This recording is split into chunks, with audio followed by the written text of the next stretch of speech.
अनुराग की पोस्टिंग दूसरे शहर में होने की वजह से अनुराग को अपनी पत्नी पायल और 4 साल की बेटी रिया के साथ वहाँ शिफ्ट होना पड़ा। अनुराग, ये घर दिखने में थोड़ा अजीब नहीं है? ऐसा लगता है जैसे कोई भूत घर हो। हमारे आने से पहले कहीं कोई भूत तो इस घर में नहीं रहता था। ऐसी बात नहीं है पायल, थोड़ा साफ सफाई हो जाएगी तो ये घर किसी महल से कम नहीं दिखेगा। क्यों रिया बेटी? पिताजी, ये नया घर मुझे बहुत पसंद है। देखो ना, इस घर में तो गार्डन भी है। मैं रोज उस गार्डन में अपने इस शेरू के साथ खेलूंगी। तभी रिया गार्डन में शेरू के साथ खेलने चली जाती है। अनुराग और पायल दोनों मिलकर घर का सामान सेट करने में लग जाते हैं।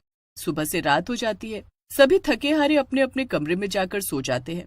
आधी रात का वक्त था। तभी पायल को किसी के रोने की आवाज सुनाई देती है, जिसकी वजह से उसकी नींद टूट जाती है। ये आवाज कैसी? इतनी रात में आखिर कौन रो रहा है? जाकर देखती हूँ। कौन है? कौन है वहाँ? अरे, यहाँ तो कोई नहीं है, फिर ये रोने की आवाज कहाँ से आ रही है? अरे, ये आवाज तो हमारे घर के पीछे से आ रही है। पायल अपने कमरे की खिड़की से झांक कर देखती है।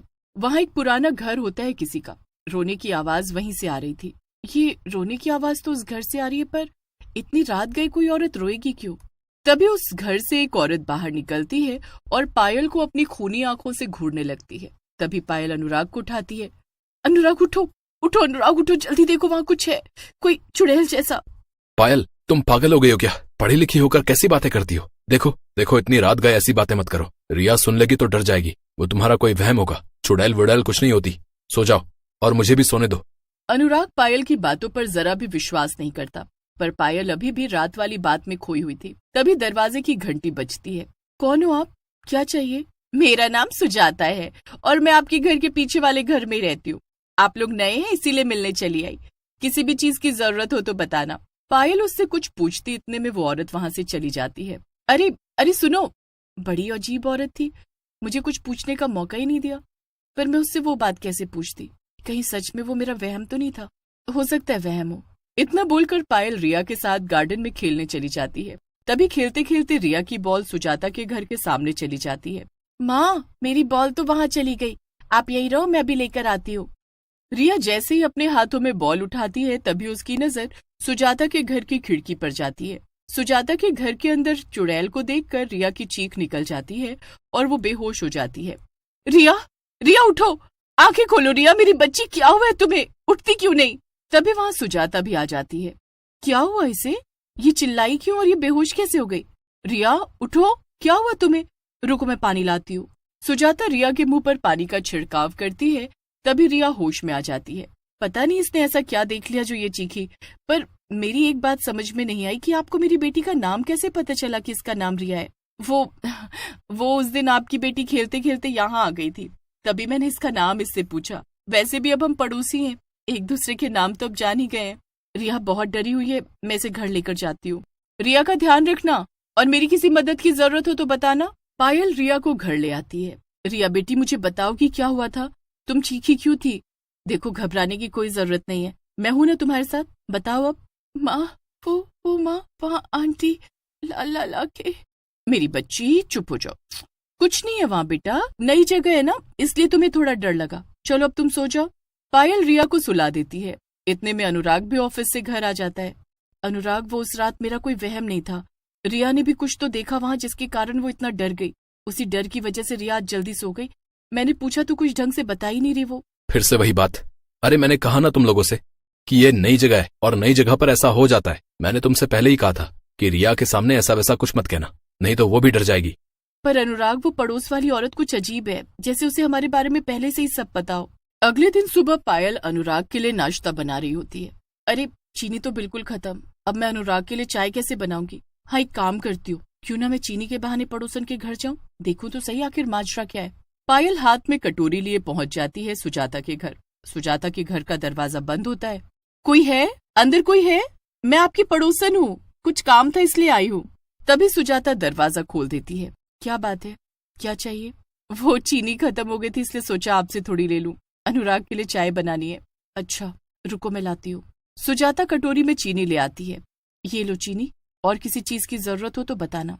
इतना बोलकर सुजाता अपने घर का दरवाजा अंदर से बंद कर लेती है। अरे, अंदर आने के लिए भी नहीं कहा, कैसी पड़ोसन है ये? इतना बोलकर पायल अपने घर आकर अनुराग को चाय। शाम के वक्त रिया और पायल मिलकर गार्डन में पौधे लगा रहे होते हैं। तभी वहां सुजाता भी आ जाती है। बहुत ही सुंदर पौधे हैं। हाँ, रिया को और मुझे भी पौधे बहुत अच्छे लगते हैं, खासकर फूल वाले पौधे। माँ, मैं रोज इन पौधों को पानी दूंगी और इनका खूब ध्यान रखूंगी। तभी वहाँ शेरू आ जाता है और सुजाता को देखकर जोर जोर से भौंकने लगता है।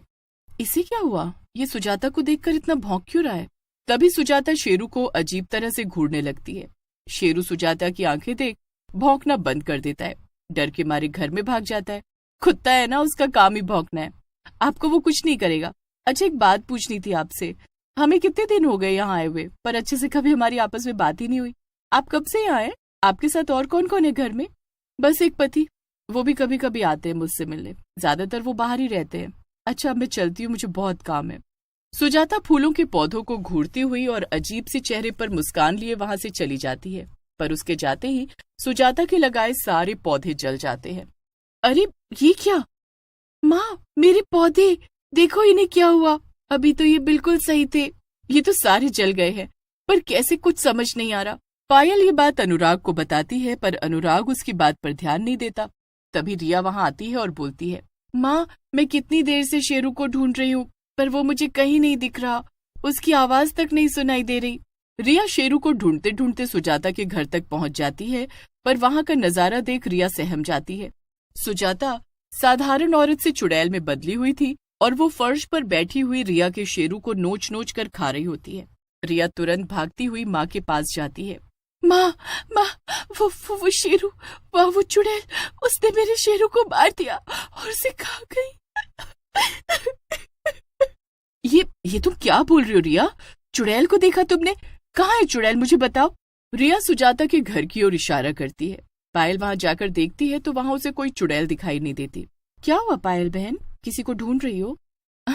वो कुछ नहीं, मैं बस ऐसे ही चली आई। सुजाता, अब मैं यहाँ आई गई हूँ तो क्या मुझे तुम अपने घर में नहीं बुलाओगी? हाँ, क्यों नहीं, आओ ना अंदर। ये देखो, ये मेरा घर है, थोड़ा पुराना है। पायल अंदर से सुजाता का घर चारों ओर से देखने लगती है। तुम्हारे घर से कुछ अजीब सी गंध आ रही है। किसकी गंध है ये? वो घर के पीछे बहुत कूड़ा इकट्ठा हो गया, शायद उसी की होगी। अच्छा, अब मैं चलती हूँ। और हाँ, अगर तुम्हें हमारा शेरू कहीं दिखाई दे तो बताना, काफी देर से नहीं मिल रहा।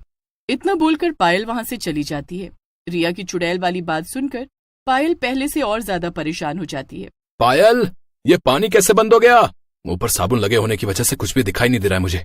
पायल, क्या तुम्हें मेरी आवाज सुनाई दे रही है? तभी वहां चुड़ैल आ खड़ी होती है। पानी चला गया, कोई बात नहीं, मैं हूं ना, मैं तुम्हें पानी, इतना पानी दूंगी कि पूरा डुबा ही दूंगी।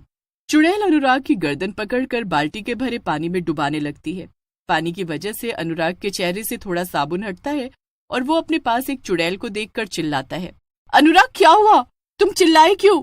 वो वहां, यहाँ कोई था अभी। तभी पानी आ जाता है और अनुराग नहा धोकर ऑफिस के लिए निकल जाता है। तभी वहां सुजाता आ जाती है। 2 दिन से हम लोग मिले नहीं थे, इसलिए सोचा कि मिलने चली आऊं आपसे। आप बिल्कुल सही समय पर आई हो। मुझे ना घर का कुछ सामान लाना है। क्या आप कुछ देर के लिए रिया का ध्यान रख सकती हो? मैं जल्दी आ जाऊंगी बाजार से। पायल रिया को सुजाता के पास छोड़कर बाजार जाती है, पर कुछ दूर चलते ही उसे याद आता है कि वो सामान का थैला घर पर ही भूल आई है, जिसमें उसे सामान लाना था। पर घर वापस जाते ही वो जो देखती है उसे देखकर हैरान रह जाती है, क्योंकि रिया सुजाता के साथ नहीं, एक चुड़ैल के साथ थी। रिया, मेरी बेटी, देखो मेरी बच्ची ने तुम्हारा क्या बिगाड़ा है जो तुम उसके साथ ऐसा कर रही हो। मैंने भी किसी का क्या बिगाड़ा था जो मुझे ऐसी सजा मिली?